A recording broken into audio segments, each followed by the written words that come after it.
Hi everyone, welcome to the Icehouse Podcast. I'm Bryar Stewart, the Community Manager, and today I'm having an in-person conversation with Amanda Barker. We're based here in Tauranga. Amanda is the founder and co-owner of Pillar Consulting and has done some coaching with Jamie Brock, who is a coach based here in Tauranga as well. I heard Amanda's story at our recent Tauranga alumni breakfast. It was awesome. And from that moment, I was like, cool, we've got to have Amanda on the podcast. So I appreciate you being here today, Amanda. Thank you. Looking forward to our chat. Yes. I like to start our conversations with some quickfire questions. Mm-hmm. So I'll get straight into it. The first one, a book or podcast you're listening to or reading right now that you recommend? I'm a bit of a true crime junkie, nice. but I also love wellbeing podcasts, and as well as that, I like to balance it out with obviously some business podcasts as well. So the spin-off Business is Boring is great. It's love that podcast. Yeah. I'm actually listening to another podcast which I've been listening to for a couple of years now called Do You Effing Mind by Alexis Fernandez. She's incredible. And then True Crime Conversations, which is an Australian Mamma Mia podcast, which I've just stumbled across recently. And great on an aeroplane when I'm trying to kind of switch off. Yeah. That makes you switch off the true It does. crime. That blows my mind. Absolutely does. Yeah. Wow. I don't know. I feel like I should have been a detective in a previous life or something like that. I get so into it. There's certain topics that I can't go to, like anything sort of child related. Yes. But anything other than that, yeah. Wow. Yeah. God, I love these quick fire. I learn so much. Yeah. Coffee order. Trim flat white. I'm very boring. I'm not an oat milk, coconut milk girl. The barista probably appreciates it. Yeah. No, that's cool. When are you most productive? Most productive either when I'm traveling. So Coro Lounge is kind of my happy place when it comes to being productive. I just kind of put my earpods in, listen to some good music, and just get stuck into answering emails, and it's good. Isn't the Coro Lounge such an inspiring place? It really is. Yeah. Because you're just well, I don't know, maybe I get distracted because I want to people watch, you know? I'm just what are these people up to? But it's such a good place. You see quite, a lot of, I suppose, New Zealand sort of celebrities in the lounge, and previous, All Blacks or people in business who are kind of just travelling with their family and doing normal things. And it's cool because no one bothers them, no one approaches them or anything, and you just sort of get on with it. It's good. It's a good place. When are you most relaxed? Most relaxed definitely in the weekends, when I'm with my family, I suppose anyone is when they're on holiday as well, but definitely the weekends I try and switch off. Yeah, do you switch off quite easily? I actually do, I think I didn't in the early days, but now I'm pretty good at switching off. That's cool. I like to hear that. What did you want to be when you were older? I wanted to be a physio. I played quite competitive hockey as a teenager, and I suffered so badly from shin splints, and so I just remember being at the physio almost every day. Wow. In sort of 6th and 7th form, and thought that would be a cool career to have, and then realised how much science was involved and how little motivation I had for that. So you're that's an awesome answer. Favourite place in the world? Oh, this is quite easy. So my parents bought a batch in Kinloch on Lake Taupo when my mum was 3 months pregnant with me. Wow. I've lived there about 3 times throughout my life. Whenever I kind of need just an escape, it's always been, my kind of happy place. That would be in New Zealand. Cool. Also love travelling overseas, and Italy, in particular Tuscany, would be up there. And also I stopped in Playa del Carmen on a cruise ship once about 17 years ago, so we're going back there next year because I want to kind of see if it's actually as cool as I remember it to be. Explore it a bit more. That's cool. Great answers. Yes. We'll now ask this fun question that everyone loves.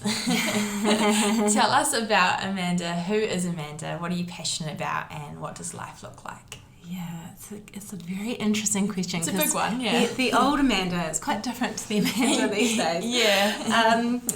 I guess growing up, I didn't really know who I was. You know, I guess not many people really do, are fortunate enough to. It's kind of something that I always struggled with and wanted to kind of know more about myself. And so I have spent probably the last 10 years really getting to kind of know who I am and what makes me tick and what I enjoy, rather than kind of what I portray to other people in the world. Yeah. I am very extroverted but do enjoy my own company. I was not very driven to succeed at high school or at uni. I actually kind of dropped out of uni quite early on, and then went back and had another crack at it, and then kind of just went, oh God, I'm just so not this person, you know, in my 20s and stuff. Really sociable. I love being around people. I love being, you know, with my friends and my family. So cool. Yeah, back then I kind of felt like the fact that I wasn't a scholar and I wasn't really committed or motivated and often didn't kind of finish things or see things through was like a huge failure, and it really got to me. But in my 30s and you know, I've been with my husband since we were 21, and so we've sort of grown up together, and I guess you know, in my 30s we've got a little boy who's now 9, and a little girl who's now about to turn 7, and just being a mum and realising that I always wanted to kind of create my own destiny and start my own business, and that's what the business has really allowed me to do, is to actually find who I am and what I enjoy doing, and you know, I don't feel that kind of angst over what others expected of me back then anymore. That's kind of gone, which is great, and I guess that sort of happens with most people with age anyway. But yeah, I feel like I finally kind of know who I am and what I was meant to kind of do, which is great. Wow. Yeah. Do you think that was like a series of events, like, you know, it's such a big question, like, and I remember even in my early 20s asking myself, like, what's my purpose? Who am I? You know, like all those questions. You know, people do personality tests galore or whatever. Do you think it was just a series of finding yourself? Like, yeah, what did that look like, if that makes sense? Yeah, well, I guess particularly like at sort of the end of school and going, you know, doing that whole need to go to university kind of thing. Yeah. I think there's a certain, I suppose, pigeonhole that everybody expects. Or, you know, you feel that there's a sense of expectation, and whether that's because of where I was in society, the school I went to, the people that I kind of mixed with, the fact that I was really sporty and outgoing, and I guess my parents' kind of, you know, view of what they thought would be good for me, I kind of just thought, well, if I've got to fit into this mold, like I just have to, because that's what everybody else is doing, you know. And then I went away to uni, and I just absolutely blew out. Like, I just can't even describe how much I blew out, but I guess anyone listening who knew me back then will totally get it. So I definitely, that was just not what I should have done, and you know, and I think but I learned so much from it, because I realised, you know, even though everyone around me was kind of like, far out, she's just totally failing, you know, and I really felt that and heard it and saw it and listened to it and felt it myself. My parents were great. They were like, you need to come home, like, this isn't working for you, you know, like, just take a year off and yada yada. And then I met my now husband and kind of found my place with good friends from school. They'd gone to a different university, and so I kind of went and hung out with them, and my life just took a completely different direction.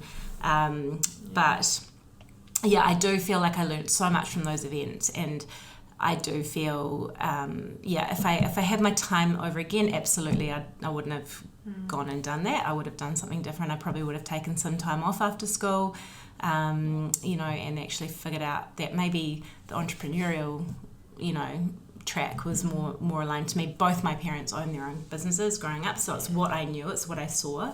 But I think because they were also successful, and you know, they were like, no, you've got to go to uni, you've got to get an education, you've got to, you know, so it is. Yeah, no, it's so interesting. Yeah. I think really inspiring to anyone younger listening, but also have had this discussion and quite a few conversations around like the linear approach to life and how you have to like do what we think society thinks is the next linear step, but really life can look like squiggly lines everywhere and look so different. So yeah, it's really interesting to dive into. Totally. But yeah, I'd love to talk a little bit more about Pillar Consulting, your business. So how was that born from that moment, and what does Pillar Consulting offer? Yeah, okay. So I was living in Australia, and I always knew that I wanted to have my own business. So that was something that I've always known. Yeah.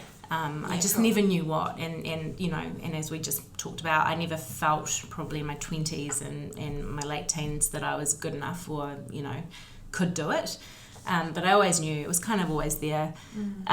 So I've always sort of had these ideas about what I could do, but my career was in mainly recruitment in like a more of, you know, that generalist HR kind of teams for large companies. So I worked for a bank in New Zealand in that team environment, moved to Australia with them, and then ended up leaving them and moving into a mining company. But I worked, so I did fly in, fly out into that mining environment, and I did a bit of health and safety training before I went out into that environment and really enjoyed it. But then very much focused on like the HR, being part of a wider HR and people and culture team and all of that.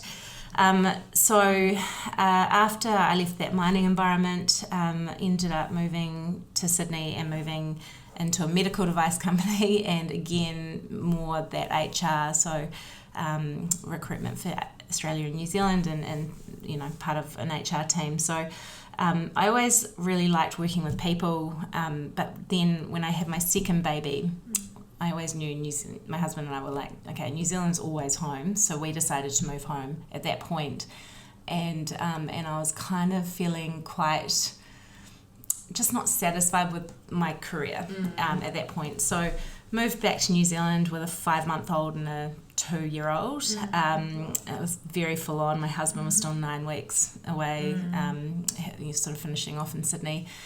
And then during that time, I was in Kinloch actually. We lived there for a year before we moved to Tauranga. And my cousin, who is a CEO, sits on boards, just kind of onto it in business and whatnot.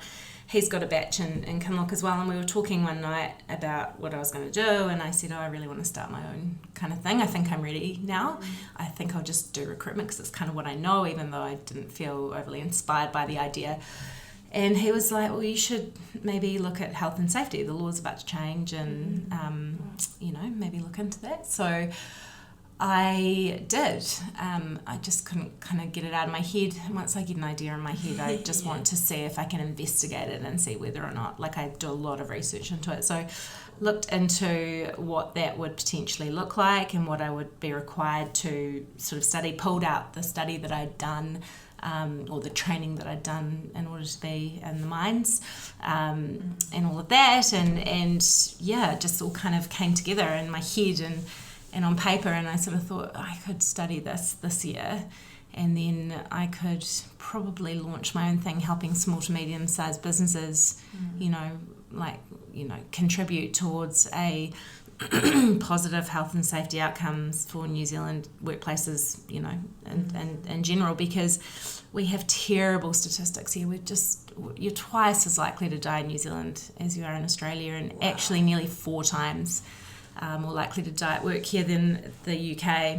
We have a real issue. Yeah. Wow, I did not realise that at all. Yeah. And I think after Pike River, some stuff that happened with the Christchurch earthquake, and even going back as far as sort of Cave Creek, you know, these are all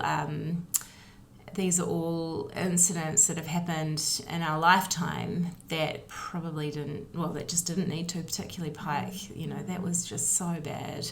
And that is the story that's synonymous with, you know, why WorkSafe was actually implemented with that mandate to improve our performance. So once I sort of started reading it and getting really passionate and invested in what I could contribute to it, I was like, this makes sense. So I never wanted to just be a consultant. I always wanted to own a business that hired people better than me to help contribute to the problem. So the plan was always to have a fully fledged business with people, lots of people, and a team, and and see how far I could take it really, rather than just me out there kind of helping with my 1 year of study. That was just not the plan at all. So anyway, it was kind of a funny year, 2016, because I was studying, parenting, a toddler and a baby, and my husband was coming back from Australia too, so we're trying to find our place. Where are we going to live? What are we going to do? We'd bought our house in Pipamile when I was overdue from having our second baby in Australia, so we bought that on Trade Me. Wow. I know, so random.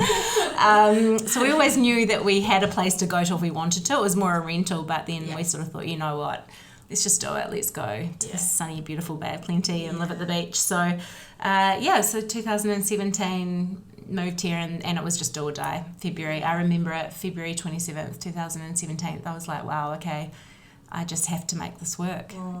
So had you launched something down in Taupo? So I had, in order to kind of pay for, I suppose, the setup, I was doing a bit of freelancing recruitment work for a guy who was still living in Sydney.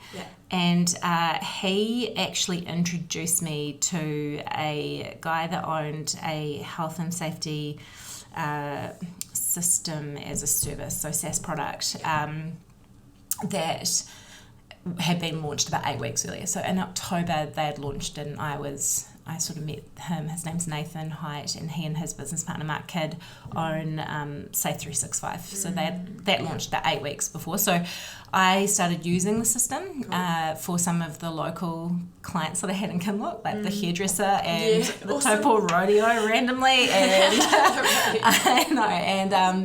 and my friend who owns the beauty therapy business down there, and then just a few other property management for holiday homes and that kind of thing. So I was doing a lot of kind of pro bono, very, very cheap work for local businesses down there, just to get my study, like my brain around it, how it could all work, and make it kind of simple for them, because they don't know what they need. So so that was, so I was doing work down there, but I kind of think the official date, I suppose, of really being able to kind of go out and try and win new business and start from scratch would have been about 27th of Feb 2017 is the date in my head. That's amazing. What is one thing you wish you had known when you began your business? Probably the importance of well-being, I would say, would be a big one. Yeah, just late nights. I went back and did a diploma. I was, trying to build the business. I was networking.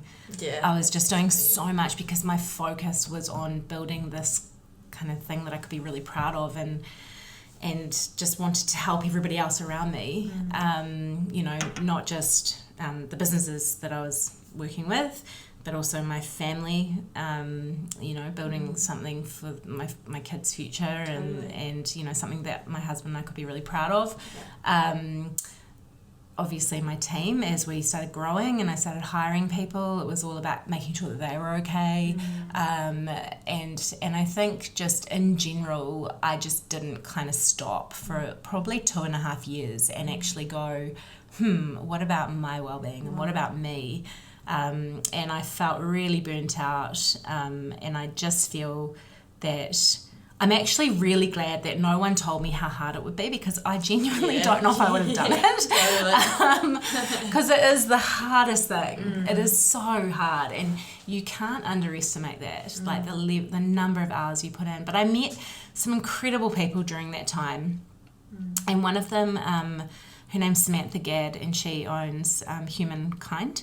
And I remember meeting her and her just saying to me, like, it's been a hard 5 years. It's been so hard, but she said, I feel like I've done that now, and I just hope that the next sort of chapter might look a little bit different for me in terms of like the number of hours that I do put in and that kind of thing. And she, I haven't actually caught up with her since then to find out how that's gone for her, but I do know that she's very passionate about wellbeing, and she's done amazing things in that space. So I think probably the importance of wellbeing for yourself and just being able to take time to look after yourself and actually care about yourself as much as everybody else, really. True. That's a great answer.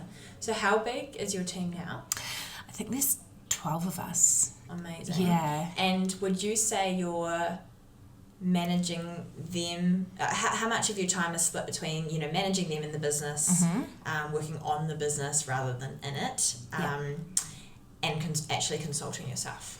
Yeah, that's a really great question. At the moment, it's still too much of all of it. So we've actually, from September 1st, my colleague Tash, she's moving into a managing consultant role. So she's taking the managerial, I guess, job title and role kind of away from me. So anyone who's a senior consultant will report into me still, and she will obviously report into me and my business partner Mariska co-jointly. At the moment, I'm working still a lot with clients, so probably 60-70% of my time is consulting. Obviously managing my team, and then working on the business when I can, and it really needs to be flipped on its head, and that's why we've done this, because we've got such a huge so many exciting things and balls in the air that we're sort of juggling and trying to make, bring to fruition and make a reality. And we just can't do that with me still being so operational. Totally. So that's it's so interesting to hear though, because that's common, very common, by the way, just so you're like, oh no, very common, but of course it is, because you've built this thing from ground up. You've been the only one for a long time. You're working in all the details, and then how do you know when to then switch into the next gear where you're working on, not in, or you're working more on than in. But it's an interesting one to hear, and sure that once you do crack it, it'll unlock lots of things. It's cool to hear that sort of in motion. Yes. What's one of your proudest moments in business so far, and how do you celebrate success? So many things that I'm proud of. I think probably my most proudest moment was when my team recently said to me, we know that you would go to war for us. Wow. And we know that you value us. We feel so valued, we were just having a chat, and I just kind of thought, I had a client, I heard that a client had sort of said something which had upset one of my team, and I went into full mama bear mode. And I was like, who do I need to speak to? And then anyway, it was sorted, and I actually didn't need to get involved, which was interesting. But it was sorted, and then everybody around me was like, we just know that you would just go to war for us, and we would do anything for you as a result. Wow. And I was like, that's really cool, because Pillar is so people centric, so it's about our clients, but I'm so passionate about my team, and making sure that they feel valued is huge to me, and I never really realised how important it was until, I live and breathe it, because I'm constantly telling them to take time in lieu because they've worked long hours, or make sure that you go on that holiday, don't even think for a second about not, because you're too busy, like, we'll sort it, those types of things. We have a volunteers day every year. We offer a birthday off, which is very common, obviously, but then we also offer a wellbeing day off as well. So and we have had staff who have felt a bit of burnout, and I'm like the first person just to say, you have to take the week off, like, you just have to. Wow. So to get that feedback and have that validated was really amazing, I think, to hear, and also kind of a almost like a mirror being held up to myself that I need to do the same. So yeah, when I had COVID recently, I actually put my out of office on saying I have shut my computer, my laptop is not coming out for a week. Like if my team are there, like you can call them kind of thing. So, which is very rare for me. Also, probably the other really proud moment that I had was when my business partner, who was a client, we're going back to 2018, wanted to come and join me. I put it to her, and she'd left her role, and she was like, and she was offered so many amazing opportunities, because she's so good at what she does in the recruitment and HR space and management space, people leadership space, and she was like, yeah, absolutely. And I think I was like, we can maybe take $3,000 each out of the business a month, like we were so poor, and that was a stretch. And she was like, that's fine, Wow. She was like, even though she was like, that's going to be really hard, but she said, no, let's do it. So she just believed in me and what I was trying to build so much. And she's been like our relationship is very unique. We actually trialed it for 18 months. Great call. We had a lawyer give us that advice, and I'm so glad that we did it, because obviously COVID hit through that, and I thought, oh, for sure, this will be kind of the end of that. But she just rode that wave, and that just told me so much about her and about our relationship. And then when we eventually did put a watertight shareholders agreement in place, and we did it all properly, and now we just have the best relationship. And Jamie, actually, our coach, he talks a bit about the magic between us. We do have a very cool, lots of banter, but we can be serious too when we need to be. We wear different hats. Yes. We need to. Absolutely. That's so cool.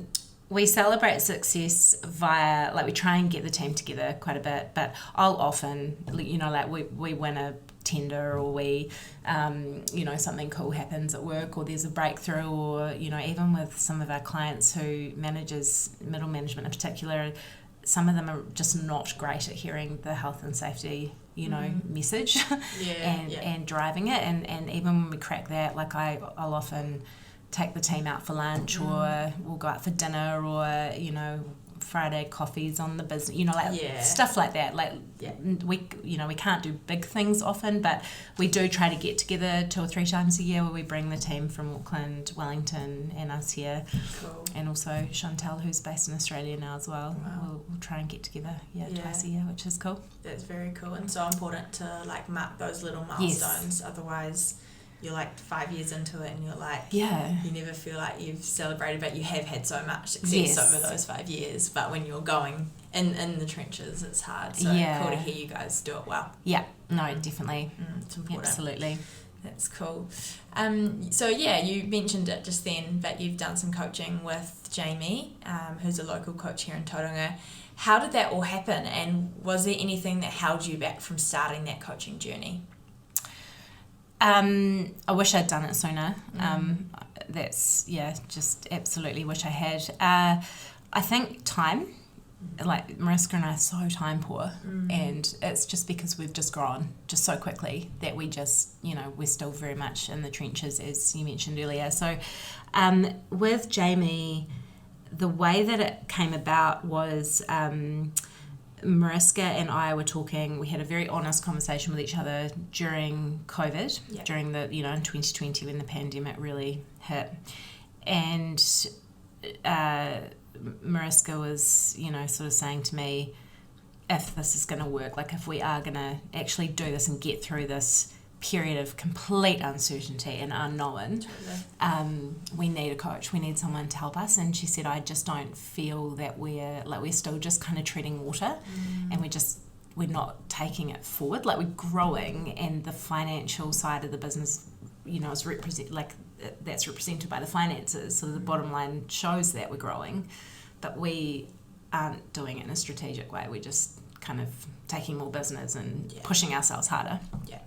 And so it was a really good time to kind of say, okay, let's do this. And obviously it was really uncertain. So the impact of doing that and paying for it, as well, was like just another cost, but we actually reduced costs in other ways to do that, so that it was cost neutral for the business at the time, just purely because we just thought that was the most important thing. So I think we even stopped like our Google AdWords, which was crazy and was highly, we had a lot of people give us advice not to. But I was like, no, let's just turn it off for a few months while we sort of meet this guy who can hopefully help us, and then we'll switch it back on, totally, when we need to. But that's such such a practical, great way for business owners to go, how can I make this coaching work? Okay, well, where can I reduce costs in other areas to actually make it a possibility? Yeah, because at the time, I don't even think we were actually getting a return on investment from our AdWords. Like, it was something that just wasn't, like if we were getting heaps and heaps from it, we probably would have tried to switch something else off, But I was like, actually, maybe he could help us with that. And he has, like he's given us some really great advice. So that's so cool. Yeah. You said you wish you did it sooner. Why?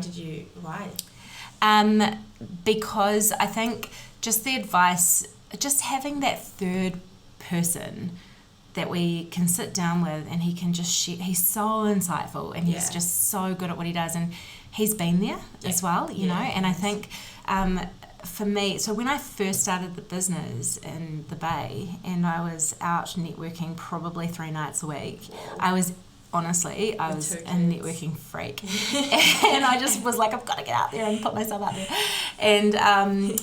And he, like, I just remember at the time there were a lot of life coaches or a lot of coaches on that circuit, that networking circuit, and a lot of people were trying to get me to sign up and be coached by them. So I don't know what it was about me, maybe just because I was everywhere. Extroverted. It was, but I was approached by a lot of people saying, I'd love to coach you, I'd love to coach you, I'd love to coach you. And, with all due respect, I kind of thought at the time, I want to be coached. If I am ever to have a coach, in whatever way, shape or form that may look, I need it to be like my mentors. So in terms of somebody who's been there, done that, has the I suppose commercial acumen, and somebody who can really, who's walked the walk kind of thing, and has his or her own story as well. So for me, I just didn't really vibe with any of those people, and also at the time, to be honest, I just wouldn't have been able to afford it anyway. And I didn't want to be someone's guinea pig either, so totally. I just didn't have time for that. So for me, it was very much about finding the right one, and then obviously as we got busy, it sort of fell off the radar. And the other thing, I guess, is that early on I had so many amazing mentors. My cousin, who's a CEO, a chairman of, sits on many boards and is just, very onto it in business. My another cousin's husband is very senior in the New Zealand business world as well. So I had him as well. My dad unfortunately passed away in 2007, so I didn't have him, but I had a lot of his friends around who I could sort of reach out to, and amazing female mentors. I joined the Business Women's Network Committee here, and one of the women who I actually took over her spot from because she was going into retirement, her and I would catch up regularly. So I felt like I had these really amazing unpaid mentors. And everyone, like, she was marketing, for example, so and design, so that was kind of her area. So if I needed a question in that, then I could reach out to her. But if I needed a question around some financial enterprise advice, I'd reach out to them. And then obviously Nathan and Mark, who were in the process or throes of setting up a very successful piece of health and safety tech as well. I had them too, so I didn't probably feel like I needed an official coach, and it wasn't until the pandemic and Mariska sort of saying to me, hey, if we're going to do this, we need to do it properly, like let's pay someone to give us that advice. And I was like, great idea. So so the Icehouse was actually recommended to us. My husband works for a commercial construction company, and the 3 guys who own that we're on the Icehouse there. Yeah, they've been using Icehouse coaching in Auckland for a number of years, so they recommended it. Yeah. Oh, cool. I love that, the network working like that. Yes. Did you have any misconceptions about the Icehouse or coaching before you started? I think probably just going back to what I was saying. So the misconception around what coaching actually was. Yeah. I kind of thought I'm too busy to be held accountable. Yeah. And I felt, I really felt that, because I was like, the last thing I need is someone every week or month or fortnight or whatever telling me, why haven't you done this? Totally. And so I felt really like I just can't, like that was a misconception, definitely. What is coaching as well, like this whole, as I said, being on the circuit with a lot of people who called themselves coaches, and I was kind of like, are they life coaches, are they business coaches? Like I just couldn't kind of understand, and in the end I just sort of, I still didn't really have the answers from them, so I was kind of like, that's fine, that's, I just kind of thought that word, that coaching word just maybe had negative connotations to me because of what I sort of thought it was from that time. And then no misconceptions about the Icehouse, but I guess because I had done a lot of networking and had been to so many events in those first 2 years, and I really found my place with the Chamber of Commerce here in the Bay, and I never really kind of explored Icehouse, and maybe it was because it sort of wasn't as prominent down here. Definitely. Back in 2017 when I was out and about a lot, but I probably got to a place where I got too busy and just stopped networking altogether and just never really got back into it. What makes Jamie different from the coaching idea that you had in your head? So yes, he does hold us accountable, but in a really positive manner.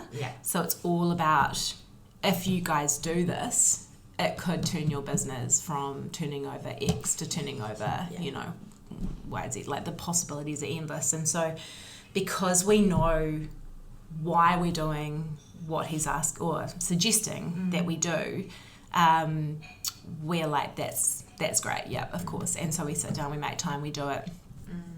He's also super understanding if for some reason, like recently, one of us, was very unwell. Well, actually, we've both been so unwell with this flu and COVID and, like all the winter bugs and whatnot. And, I love that the session that we kind of go into will not often, but sometimes it can change really quickly, and that's okay with him. He's not like, hang on, we've got to stick to the script or the business plan or whatever. He's like, wow, okay, you girls are working far too hard. How can we talk about your well-being, for example? Awesome. Or, how can you actually look after yourselves, because you're looking after everybody else, and this is what I'm hearing. And so, and that probably leads me to my next point. He hears things that we don't realise that we've said. And maybe hears things that we don't even realise that we haven't said as well. Like, he's very good at reading between the lines and, and maybe just grabbing something and like bringing, circling back to it later. And he's very present. So we've only met Jamie. I've only met Jamie in person twice, even though we live in the same town, because Mariska's in Wellington. So we do all of our coaching sessions via Zoom. And then she came up here and it timed in with a session. So we decided to go to the base and actually meet him in person, which was cool. But I never feel on Zoom even like he's sitting there taking notes and I'm looking at the top of his head. Like he retains everything, and it's so good, like just feeling like you're talking to somebody who's actually listening to you, and but then not only just listening, like getting it, understanding it. He knows so much about our business now. So it is just so great, that's so having that insight and the fact that he's been there, done that. He has got so many amazing stories or anecdotes or whatever from other clients, and his own experiences without ever mentioning names or like crossing any boundaries or anything. So I feel like we're learning from what he or his other clients have experienced as well, which is really cool. Yeah. So yeah, it's a lot more, I guess, corporate, official, legit than what back in the early days I was kind of thinking that coaching was. Yeah, that's so interesting. Yeah. Great answer. Anything you've implemented from coaching with Jamie that's really helped to grow the business or change the strategy? Probably learning how to implement a strategy. So I'm not a natural business person. I don't have a natural business brain. I don't look at the accounts and kind of go, oh yeah, this all makes sense. I'm not that. I'm not an economics major. I'm not somebody who will ever be that person unless I probably do some courses or I don't know, whatever. Like I probably should, and it's actually something that I have been thinking about doing a bit more of in that space, which I'm probably going to talk to Jamie about soon. But he's really good with that stuff. So I know people. Like that's where I'm really great. Is that I know how to get business owners to engage their people on how they can implement something that is so boring, and is often seen as a tick box exercise, and how can we do it in a way that makes sense to them. And I think that's the difference that we sort of bring to the table when it comes to health and safety consulting and I guess coaching as well. But from our own internal strategic growth, that's where I'm just not great. Like it just has happened. It's organic. It just has happened, and it will get to a point where we actually are too big for it to keep going the way it's going organically, and that's why he's so great, because he's been able to kind of say, right, here's your plan, and this is how you use it, and this is, he's asked, so many questions about what we want. And that was in the first session, like, what do you want to get out of this? What do you actually see, where do you see it going? And obviously when we answer all of these questions, he can then put together a plan for us, with us, and then we kind of know how to kind of enforce it or implement it on a daily, monthly, annual basis, which is so great. And then he just keeps us on track. And awesome. But just the finances, and the profit and loss, and the all of those things that we kind of need the coaching to align with, which is really great. So yeah, that's a great answer. Yeah, that's really cool to know. Yes, imposter syndrome. Discuss being out of your comfort zone in those first years. How did that feel, and how did you gain confidence? Yes, imposter syndrome. I feel like I could write a book on this. Because you even pointed out just then in the other answer, I'm not, I'm not into the numbers, but can struggle in that space. And I'm sure as a business owner starting out, a lot of that would have had the potential to knock you out of the race, or at least got you down. Unpack what that means to you, imposter syndrome. Yeah, imposter syndrome, gosh, it was crippling. And to be perfectly honest, it could have meant the end before it had even started. That's how crippling it was in the early days. So there were a couple of things. So one was that I was not a natural, from an enterprise perspective, like I said, like the numbers. Yes, I actually really enjoy, reconciling and doing all of that kind of day-to-day stuff. But and keeping tabs on it and really knowing what's coming in and going out and all of that, I really enjoy that.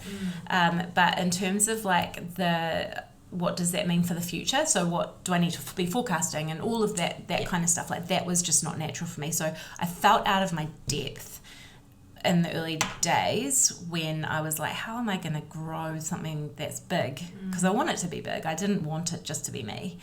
I wanted it to make a difference. And so I was like, I probably can't do that because I'm just not onto it enough, with that whole numbers side of things, the financial side of things. And so that was sort of the first thing. And then the second thing was my health and safety knowledge. So yes, I'd worked in the mines in central Queensland, and yes, I had that amazing 2-week intensive course before I could even go out there. So I kind of effectively had my level 3. And obviously on the ground experience. But that was back in 2012, and we're talking 2016. In between that time, I had kids. Yeah. I had never actually physically worked in the health and safety field, and so I was very much, even though I spent 2016 studying and kind of learning how to perfect it and what it was all about, and growing that theory that I'd learnt when I was in that mining environment, I still felt like not only was I not, a natural business person, but I also wasn't a qualified, experienced health and safety practitioner either. And I was like, what am I doing? Oh my gosh. And so then every single time that I went anywhere and tried to kind of convince people that I knew what I was doing, there would be a voice in my head going, you're not qualified to do this. What are you doing? What are you doing? What are you doing? And so that voice was really loud and almost got too loud to the point where I was like, I'm just faking it big time, and I just, I'm hating it. And it wasn't until I voiced that to a few people actually, but one was this really very experienced health and safety manager of one of our largest supermarket companies, and I randomly got a meeting with him through a friend who told me that he loved Victoria sponge cakes, and I said, well, if I bring him a Victoria sponge cake, can I meet him? Can you get me a meeting with him? And so she did. So I rock in with this Victoria sponge cake that I didn't even know what one was. Anyway, that is a story for another day. It was a good one. And I sat down in front of him and we got chatting, and I actually said to him, I showed him Say 365 and he loved it. And I actually said to him, I'm not a natural, I'm not a qualified health and safety person. I jumped on that, and he said, I need to stop you. He just said, you would know more about health and safety than probably 95% of the practitioners in this country, based on the fact that you've worked in an extremely dangerous environment in central Queensland. Yeah, wow. Based on the fact that you are clearly passionate about it and you've done a lot of work, studying, reading, all of that, researching, and just based on your passion that I can see that you have, and also partnering with a piece of tech that's allowing you to humanize it really quickly helps too.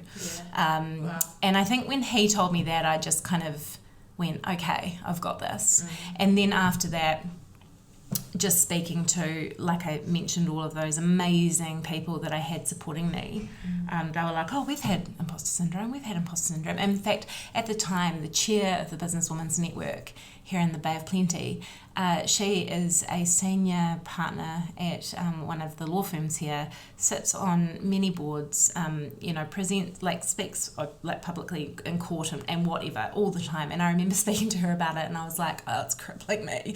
And she just said, oh my gosh, I get it. And she said, and I don't even have anywhere else to go in my career. I've reached it. I've sort of got to the top. But she was like, everybody I know has it. Even, men have it, women get it. Yes, women definitely would get it worse, I think, is what I've kind of heard. But yeah, I'm super passionate about helping people get through it, particularly my team.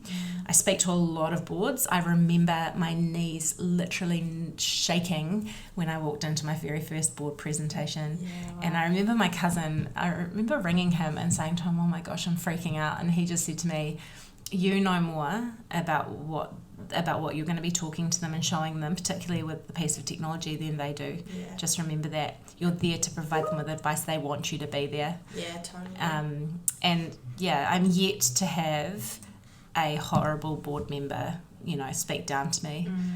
In fact, in the early days, I did get, not trolled, but I put something on LinkedIn. It was a photo of me standing in front of some scaffold, and somebody came straight away, probably one of the old health and safety guard in New Zealand, and I actually don't even know who it was, but this person said, oh, what's wrong with that scaffold? Quickly tell me. A test. And I was like, ugh.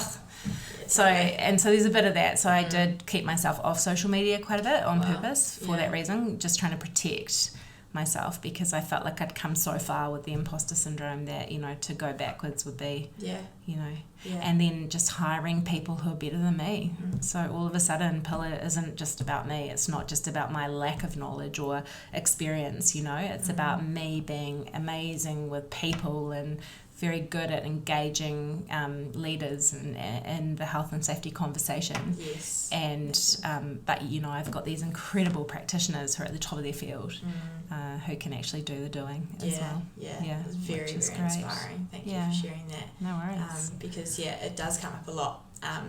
People I never would have expected to struggle with imposter syndrome, being like, I have to tell myself every day, I've got this.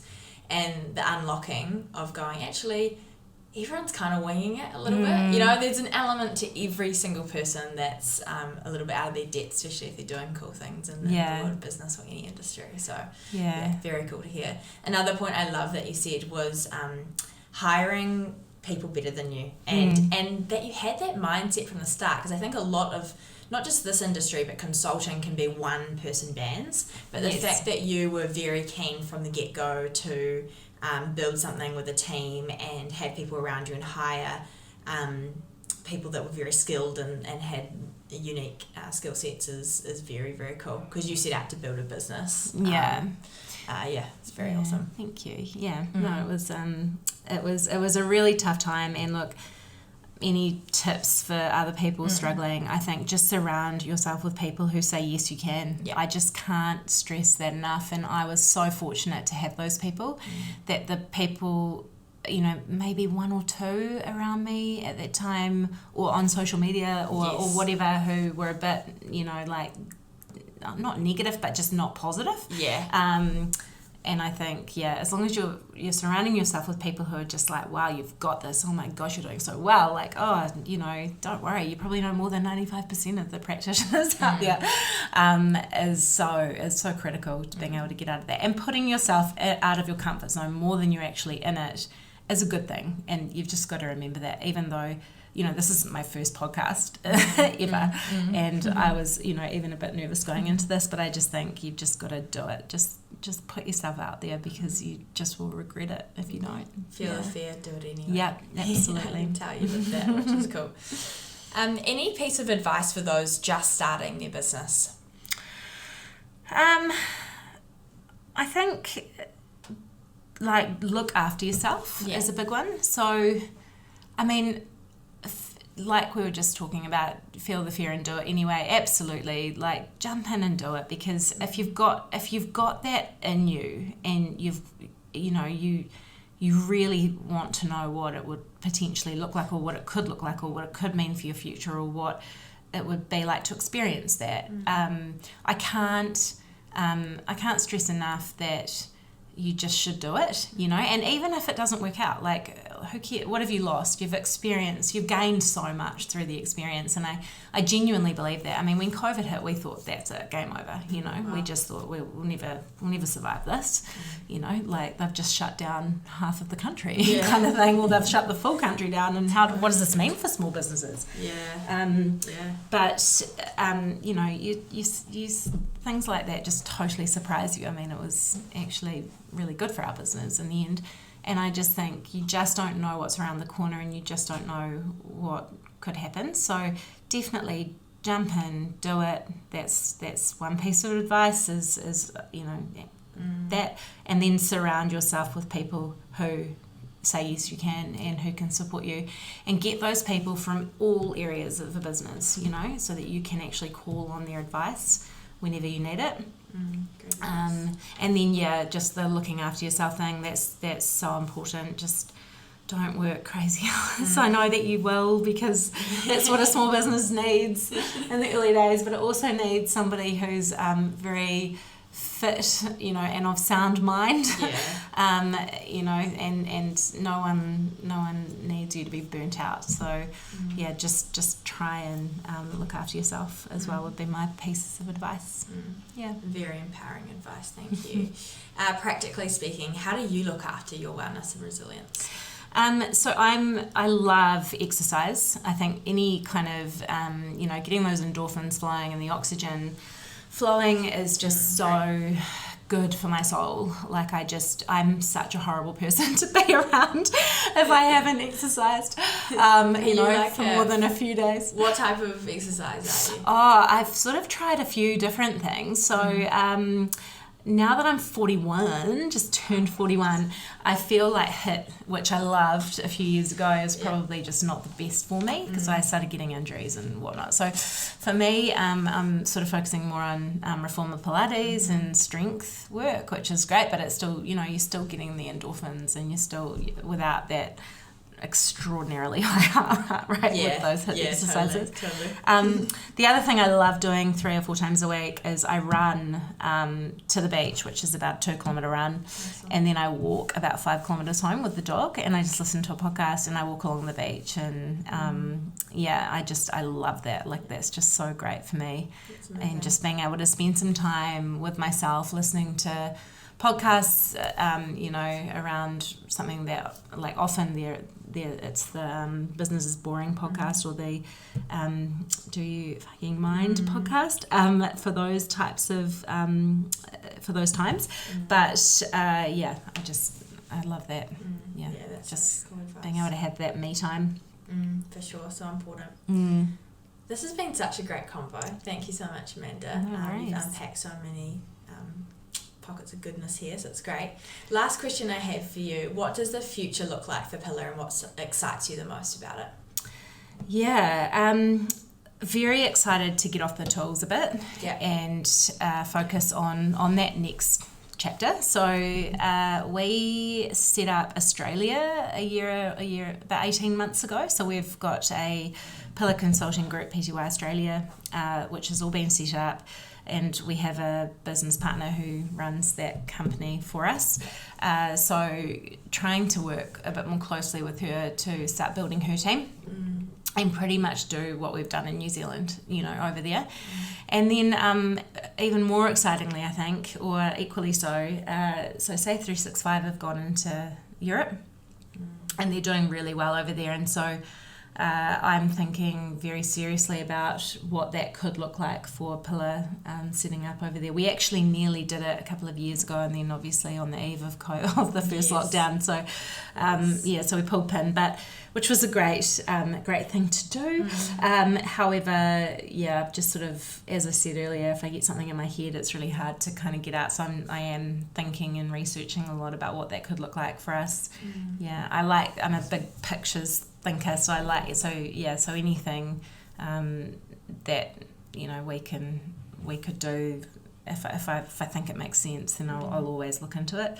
Great. And I think we've recently sort of said that to our team as well, like if you guys want to get involved in something where you think that clients are missing something, or that well-being space in particular is really, I think there's still a big market there for us to look at, maybe developing another side of that. We've also set up Pillar Recruitment on the back of trying to find our own health and safety people. We thought, why not try and do this for other companies too? So we've got, so Pillar Recruitment was sort of launched about a month or two ago, and we only recruit health and safety and HR roles. Awesome. And so just working with, that's more sort of Mariska's baby, and just working with her to help get that up and running. And so lots of exciting things to come. Yeah, that's so cool. The future is bright for you guys. So looking forward to seeing how that plays out, and backing you all the way, that's for sure, alongside Jamie and the Icehouse team. Thank you. But thank you so much for your time. Have absolutely loved hearing your story.